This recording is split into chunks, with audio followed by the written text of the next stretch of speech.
Hello, welcome to a Resonite tutorial on how to set up your avatar. In this I'll be showing how to import a avatar from a Unity package, but this tutorial should also work if you have like a GLTF or FBX file. The only difference is slightly how you import them.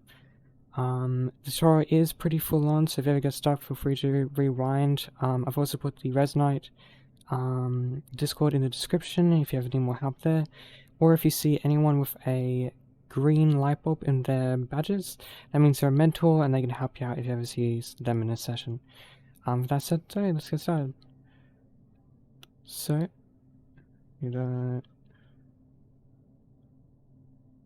first we'll go to our dashboard.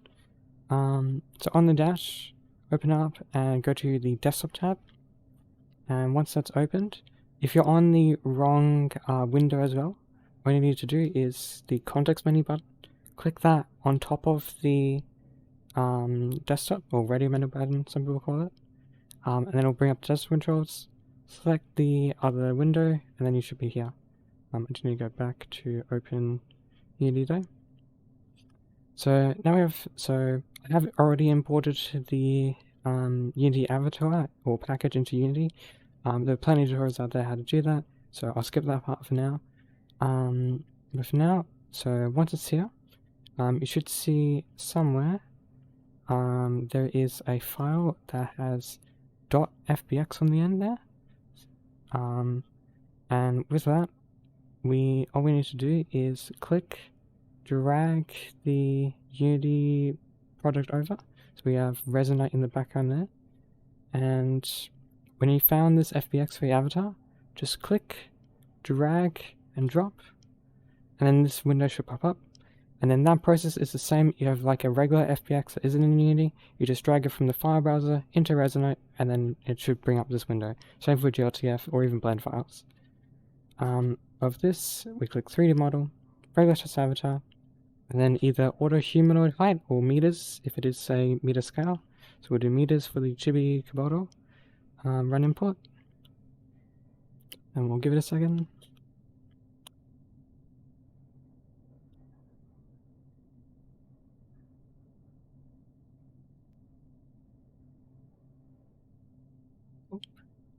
Now that it's imported, so that we can get higher to better work on it, open the context menu, go to locomotion, and then go to fly, or no clip, and then we'll go up, and then so we can better work on it to set up the avatar. Now we'll go to the home dash.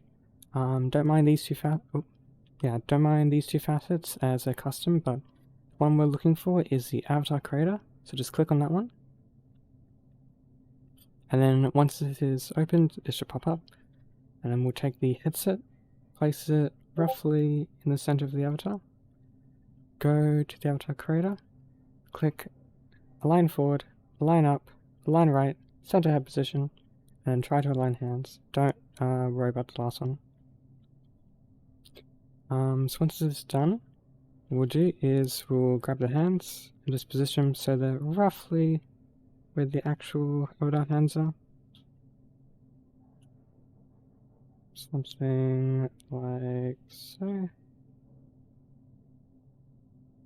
Yep. Doesn't need to be perfect. It will also mirror it to the other side unless you deselect use symmetry. So now we'll click show avatar anchors. So what these will do is the sphere is the grab sphere. So as you move your hand towards something, it's whatever's in that sphere will be what you grab. So when it's away, when it's in the sphere, you can grab it.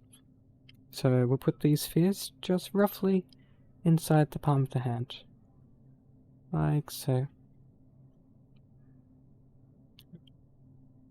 And then for this tooltip, so this is the tooltip anchor, so this is where your lasers will come out of, and where tooltips will be equipped to. So we'll grab this and just line it up with the index finger, like so. Yep. And then for this is the toolshelf anchor. So on your avatar, these can be used to place tooltips on. So when you're working on things or you just want to store some tooltips, you can just click on them and they'll snap. Generally you don't really need them, so what we'll do is if you want them just to be hidden most of the time, you can grab it, place it inside of the wrist, and that will hide it unless you like bring your wrist up like so. And then all of that should roughly be mirrored on this side. It does seem the tooltip hanger was a bit messed up, so we'll check off to use symmetry and just realign this so it's inside the wrist. But everything else seems good.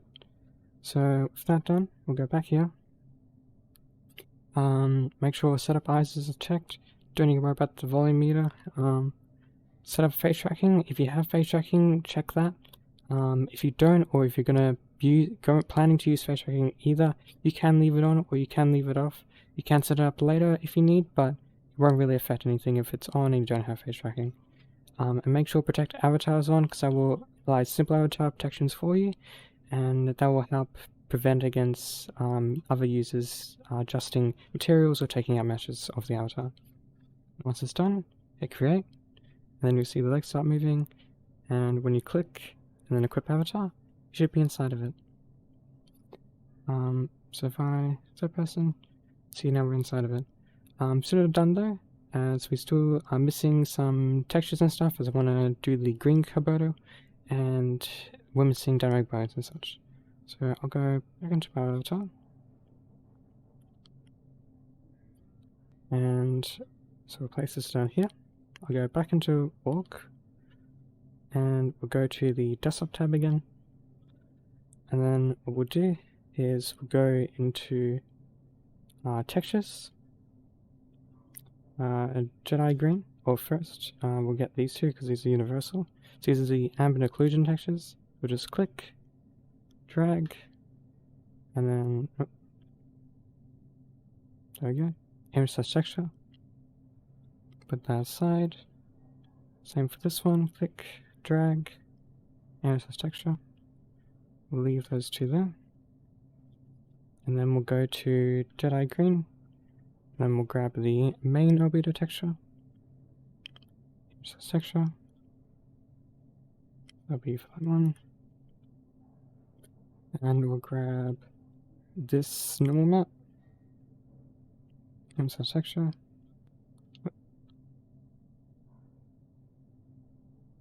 we'll move the Unity over a little bit,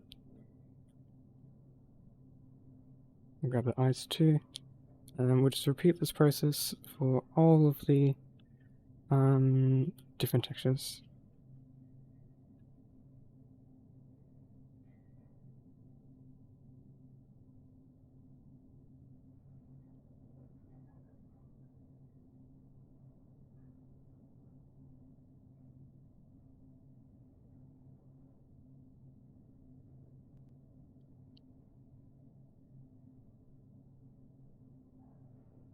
Of this one is needed. Very cool. So now we have all of our textures imported. So we've got the ambient occlusion. I think these need to be swapped. Albedo maps, normal, and then 2 emissive maps. And to apply this, what we'll do is we'll go back to the dash, inventory, and then your inventory should look something like this, just empty with a single folder called Resonite Essentials. Double click into that, go to tools, and then spawn out the dev tool. So the top left one, double click, and then something like this should appear. Once this is here, just click equip dev tool, and then it should be on your fingertip. Once it's equipped though, go to the avatar, press secondary, so that's the touchpad on index, or the click down on the joysticks on G2 or Quest controllers, and then open up your context menu or radio menu, then open inspector. And what this will do is we'll open inspector of the slot of the avatar we just selected, and then to get rid of that gizmo, what we'll do is we'll open our context menu, deselect all, and now it's gone. So now what we'll do, the up arrow with the 2 parallel lines, that takes us to the root of the avatar, and then we'll go to center root, root node, body, and this is the main mesh of the avatar. So you can see here, here's the mesh. So now to apply these materials, we'll grab the body material, so just hover over the material, so it's on top of your dev tool, and you should also see PBS metallic, and then once it's there, point anywhere away from the inspector, click, and then you should see PBS metallic inspector opened. And then from here, we'll also get rid of that gizmo again, there we go. We'll apply the materials, so this will be the body textures. So we'll grab the main body albedo, poke it through the albedo texture, click, and it's applied. It seems that a color has also been applied to the albedo, so to change this back to 111, we'll just grab one, you see it appears at the top there, and then just drop it into the other fields. Grab, drop, and now it's the regular color. So there's the albedo.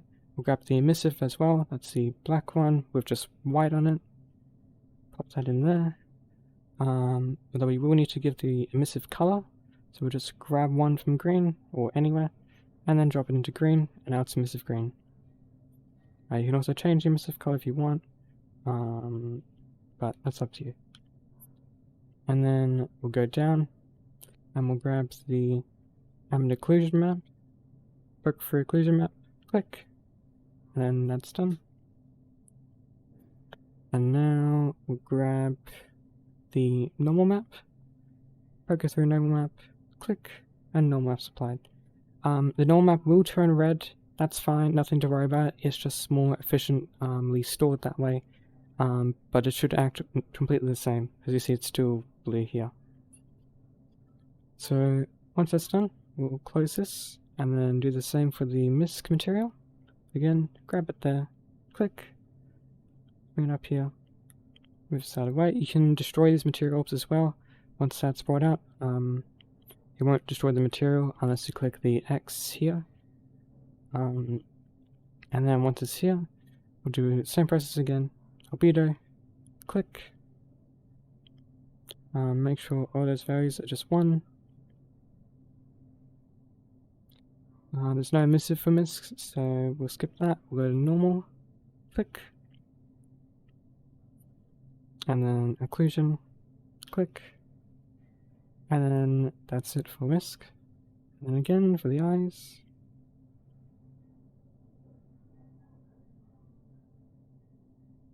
So albedo in there,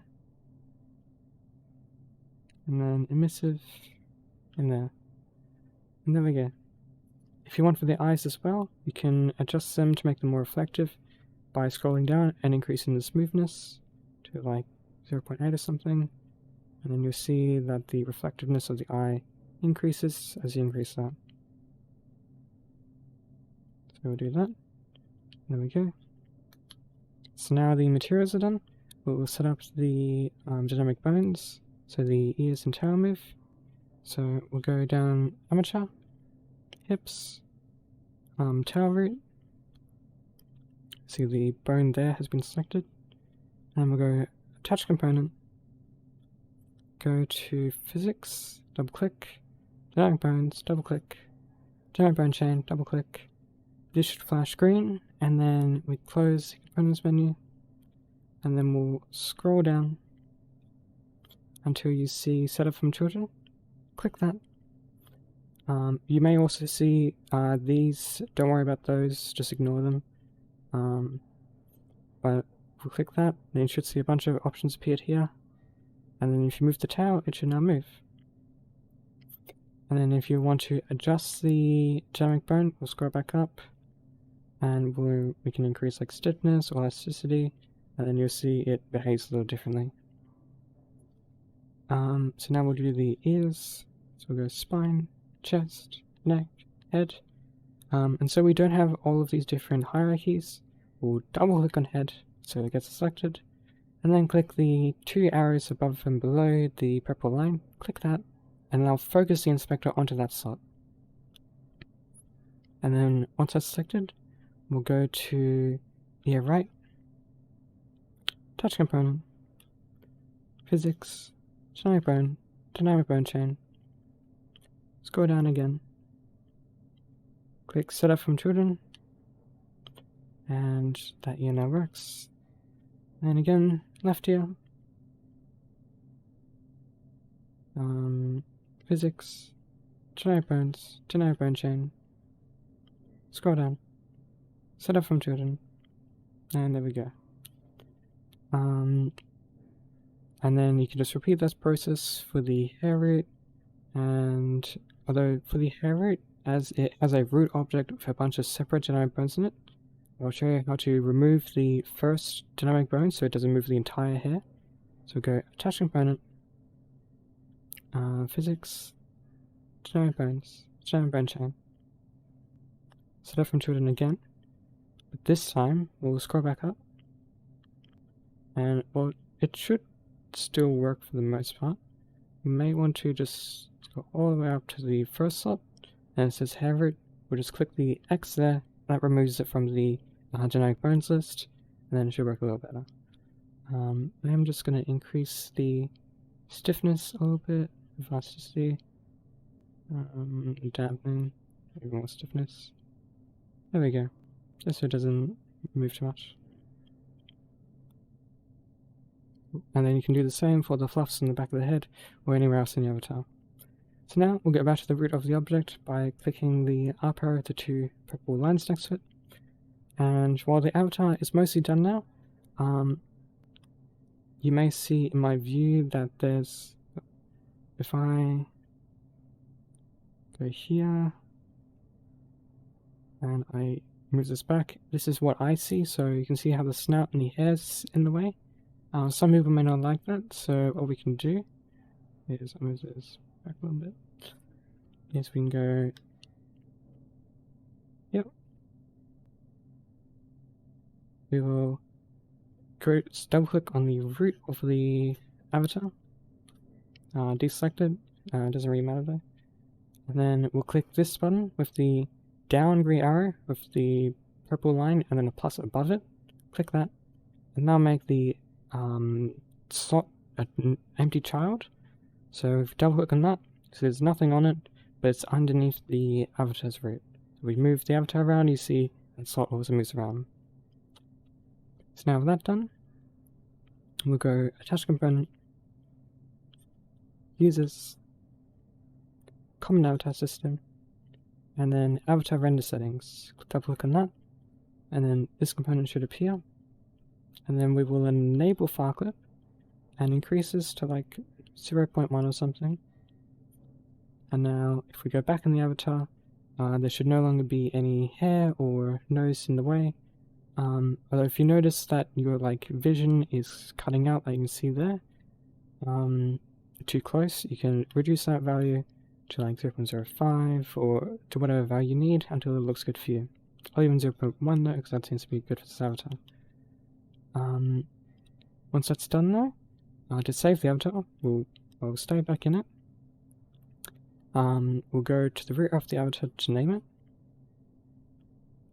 So double click on the root, we'll deselect ourselves, double click on the name, delete the name, we'll just call this Chibi Kobodal for now, or whatever you want to call it. Open up our dash, go back to the root of your inventory by clicking inventory. I'm just in a different temp folder for now. And then we'll click inventory, create directory. That name may slightly change soon, but the icon and position should still be the same. So click that. Call whatever the folder you want for your avatars to be stored in, whatever you want, or you can store it in a root inventory. Don't recommend that though. I do recommend making a folder for your avatars. Click create. Close the keyboard, and then there's a couple ways to save this. The easiest way though is, so we'll de-equip the dev tool, and we'll click save avatar, and then we'll save the current avatar you are wearing.